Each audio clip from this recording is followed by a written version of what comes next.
नमस्कार दोस्तों, आज हम बात करेंगे एक ऐसी बुक के बारे में जो हमें फाइनेंशियल नॉलेज देती है। यह बुक बताती है किस तरीके से हम अपने माँ बाप और समाज के विचारों पर चलते आ रहे हैं और पैसे कमाने और उसके प्रबंधन के प्रति अपनी सोच को किस तरीके से हम रूढ़िवादी बनाए हुए हैं। क्योंकि हमें घर पर या स्कूल या कॉलेज में कभी यह शिक्षा नहीं दी जाती कि आप पैसे कैसे कमाएंगे और उसका प्रबंधन कैसे करेंगे। वहाँ पर सिर्फ परसेंटेज, डिग्री, डिप्लोमा, सर्टिफिकेट की बात होती है, फिर बाद में जॉब, सैलरी तक सीमित हो जाती है। तो नमस्कार दोस्तों, मेरा नाम है राकेश कुमार, आप देख रहे हैं आरके टॉक्स। आज हम जिस किताब के बारे में बात करने जा रहे हैं उसका नाम है रिच डैड पुअर डैड, जिसके लेखक हैं Robert T Kiyosaki. Robert T Kiyosaki एक अमेरिकन बिजनेसमैन और एक ऑथर हैं। रॉबर्ट टी कियोसाकी बताते हैं कि इनके दो फादर थे, जिनमें से एक को गरीब मानते थे और एक को अमीर मानते थे। जो गरीब थे वो इनके खुद के फादर थे और अमीर फादर उन्हें मानते थे जिनसे इन्होंने फाइनेंशियल नॉलेज ली थी। हालांकि दोनों लोग पैसों से अमीर गरीब नहीं थे, दोनों की फाइनेंशियल अप्रोच के कारण ये दोनों लोग को अमीर या गरीब मानते थे। इनके जो अमीर फादर थे वो 8वीं पास थे, जबकि इनके गरीब फादर एक पढ़े लिखे और एक पीएचडी होल्डर थे और एक अच्छे जॉब में भी थे। पर दोनों लोग की सोच में जमीन आसमान का अंतर था। दोनों ही अपने अपने करियर में बहुत ही सफल थे। रॉबर्ट कियोसाकी के पुअर डैड नौकरी करते थे और हमेशा पैसों की तंगी से जूझते रहते थे, जबकि इनके अमीर डैड जो 8वीं पास थे वो एक समय के बाद अमेरिका के सबसे अमीर आदमी भी बने। इनके पुअर डैड मरते वक्त काफी सारे बिल्स और कर्ज छोड़े, जबकि इनके रिच डैड मरते वक्त मिलियंस ऑफ डॉलर की संपत्ति छोड़ी। महंगी चीजों के बारे में इनके पुअर डैड का स्टेटमेंट होता था कि मैं इसे अफोर्ड नहीं कर सकता, जबकि इनके रिच डैड कहते थे कि मैं इसे कैसे अफोर्ड कर सकता हूँ। पुअर डैड कहते थे कि पढ़ाई करो, डिग्री लो, जॉब करो और सेटल हो जाओ, जबकि इनके रिच डैड कहते थे कि ये सोचो कि कैसे तुम दूसरों को जॉब दे सकते हो। रॉबर्ट कियोसाकी के दोनों डैड्स की पैसों को लेकर सोच बिल्कुल अलग थी। 9 साल की उम्र में ही रॉबर्ट कियोसाकी ने यह डिसाइड कर लिया कि वो अमीर डैड की सुनेंगे और पैसों के बारे में उनसे सीखेंगे। अमीर डैड से जो सीखा उसे कुछ सबक में डिवाइड करके इन्होंने इस बुक में लिखा है, जिसमें पहला सबक है कि अमीर लोग पैसों के लिए काम नहीं करते, जबकि गरीब लोग पैसों के लिए काम करते हैं, यानी अपनी इच्छा और डर के अनुसार काम करते हैं। रॉबर्ट कियोसाकी कहते हैं कि ज्यादातर लोग पैसे कमाने के लिए काम करते हैं, उन्हें एक अच्छी जॉब और एक अच्छी इनकम वाली सैलरी चाहिए होती है।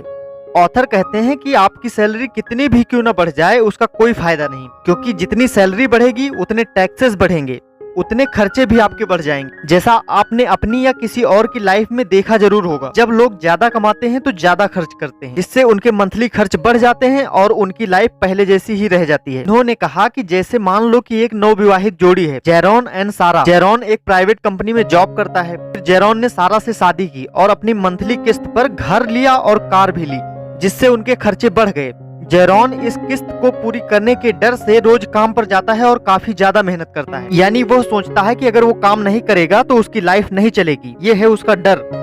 कुछ महीनों के बाद उसका बेबी हो जाता है। हालांकि उसकी इनकम भी बढ़ जाती है, पर उसकी इच्छा भी साथ में बढ़ती है, यानी जितनी उनकी इनकम बढ़ी उतना उनकी डिमांड बढ़ी और उतने उनके खर्चे बढ़े। लोग इसी इमोशन की वजह से सारी जिंदगी काम करते हैं और चूहा दौड़ करते रहते हैं।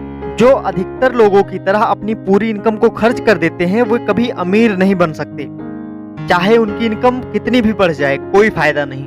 रॉबर्ट कियोसाकी कहते हैं कि इसका एक हल है कि आप अपनी कमाई के साथ एक एडिशनल इनकम को भी इन्वेंट करें। सबक नंबर 2, एसेट्स एंड लायबिलिटी, यानी अपनी संपत्ति और देयता को समझें। रॉबर्ट कियोसाकी कहते हैं कि अमीर बनने का सबसे अच्छा सीक्रेट है कि एसेट्स एंड लायबिलिटी में डिफरेंस समझें। रॉबर्ट कियोसाकी जब अपने फादर से सीख रहे थे तो उन्होंने पूछा कि अमीर बनना इतना ही आसान है तो सब अमीर क्यों नहीं बन जाते। तो इनके फादर ने कहा कि ज्यादातर लोग एसेट्स और लायबिलिटी में फर्क नहीं समझ पाते। उदाहरण के लिए आप कोई घर लेते हैं और उस घर को रेंट पर दे देते हैं। उससे जो आपको रेंट मिलता है उससे आप घर के बिजली का बिल, घर के मेंटेनेंस और साथ में अपनी एक्स्ट्रा कमाई भी कर सकते हैं।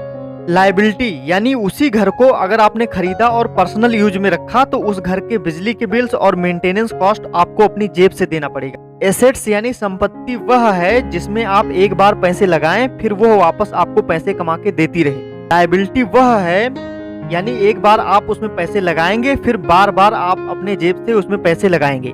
बहुत से लोग जॉब करते हैं और पैसे कमाते हैं, पर रॉबर्ट कियोसाकी मानते हैं कि जॉब एक एसेट नहीं है। एसेट वह है कि आप काम करें और पैसे आएं, और फिर आप काम करें या ना करें फिर भी पैसे आएं। इसीलिए आपको हमेशा एसेट्स बाई करने चाहिए, ना कि लायबिलिटीज। उदाहरण के लिए 2 दोस्त थे, एक दोस्त के पास पैसे थे, एक दोस्त के पास कम पैसे थे। पैसे वाले दोस्त ने एक कार खरीदी और अपने पर्सनल यूज के लिए रखा।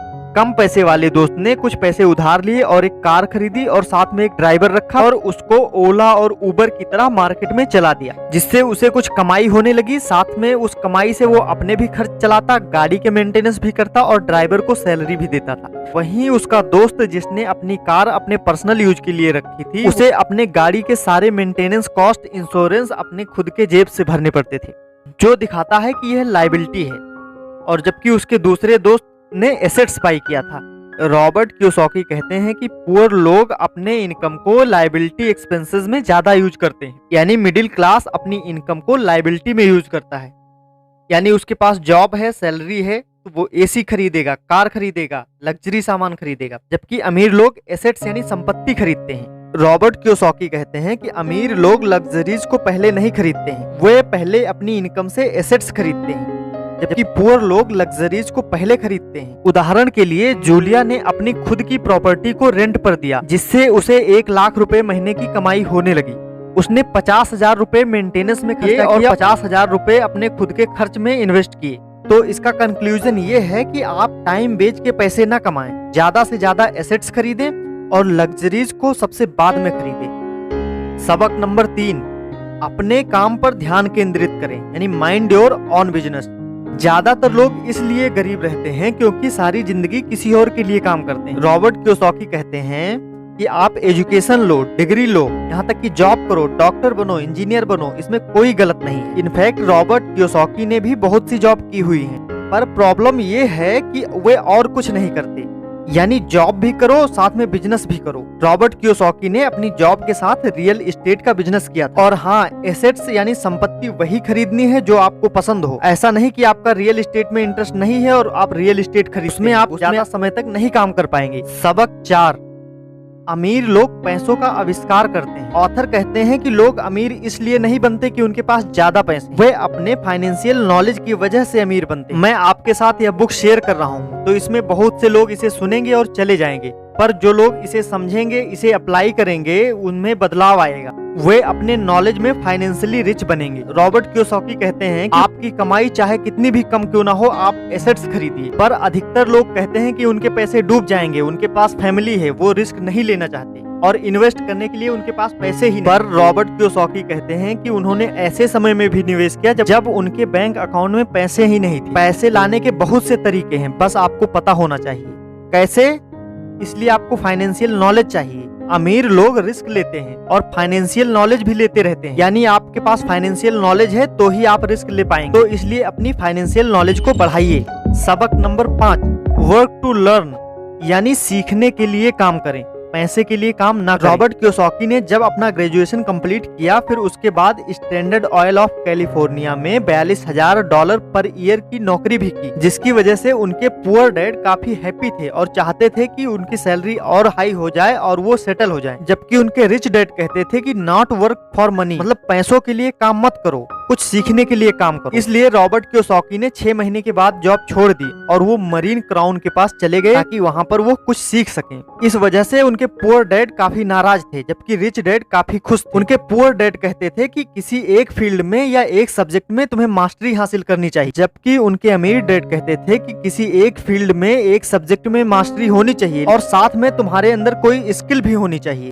उनके रिच डैड लर्निंग को ज्यादा ही इम्पोर्टेंट मानते, इसलिए रॉबर्ट कियोसाकी मीटिंग में साथ बैठते थे ताकि कुछ सीख सके। एक बार रॉबर्ट कियोसाकी एक स्पीकिंग इवेंट में गए जहां पर एक फीमेल रिपोर्टर ने इंटरव्यू लिया और बोली कि एक दिन वह उनकी तरह एक बेस्ट सेलर ऑथर बनना चाहती है। तो रॉबर्ट कियोसाकी ने उनके कुछ आर्टिकल पढ़े जो उन्हें काफी पसंद आए।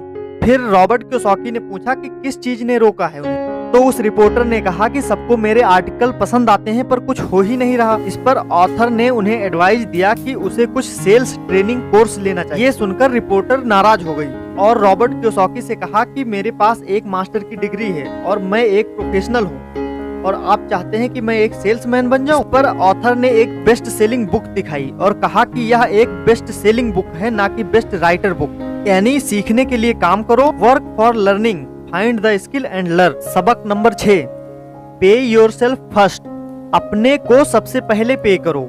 अपने इनकम से सबसे पहले एसेट्स बाई करो, फिर उसके बाद बचे तो आप खर्चों में प्रयोग करो। रॉबर्ट कियोसाकी ने रिच डैड से पूछा कि अगर पैसे ना हो तो उनके डैड ने कहा कि अगर आपके पास पैसे आते हैं तो पहले एसेट्स खरीदने के लिए निकालो, उसके बाद खर्चे के लिए रखो। यानी कि आप अपने एसेट्स के लिए अगर पैसे निकाल लेंगे तो खर्चे के लिए अपने आप ही आप एडजस्ट कर लेंगे। सबक नंबर 7, ऑथर के रिच डैड हमेशा एक चीज में मानते थे कि यदि आपको कोई चीज चाहिए तो पहले आप वो चीज दो। उदाहरण के लिए आपको पैसे की जरूरत है तो आप पैसे दो, आपको सेल्स की जरूरत है तो आप दूसरे की सेल्स में हेल्प करो। कि इस बुक का उद्देश्य है आपको फाइनेंशियल जानकारी देना। अपनी बढ़ी हुई वित्तीय बुद्धि का इस्तेमाल कर आप अपनी आम समस्याओं को कैसे सुलझाते हैं, क्योंकि आपके दिमाग में क्या है उसी से तय होता है कि आपके हाथ में क्या है।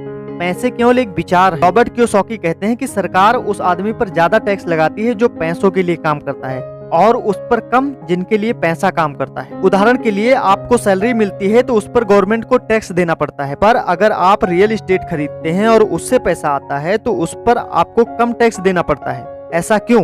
तो दोस्तों, अगर आपने इस वीडियो को पूरा देखा है तो इन कुछ प्रश्नों के आप उत्तर दे सकते हैं। क्वेश्चन नंबर 1, इसको अगर आपने समझा है तो वह पहली कौन सी चीज है जिसे आप करने जा रहे हैं। क्वेश्चन नंबर 2, आपको किस चीज का इंतजार है। तो दोस्तों, इन प्रश्नों के उत्तर आप कमेंट में दे सकते हैं। साथ में अगर आपको जानकारी पसंद आई हो तो आप चैनल को सब्सक्राइब कर बेल आइकन प्रेस कर लीजिए और लाइक करना ना भूलें। और हाँ, हमारे फेसबुक और इंस्टाग्राम के हैंडल पर जुड़ना ना भूलें। धन्यवाद।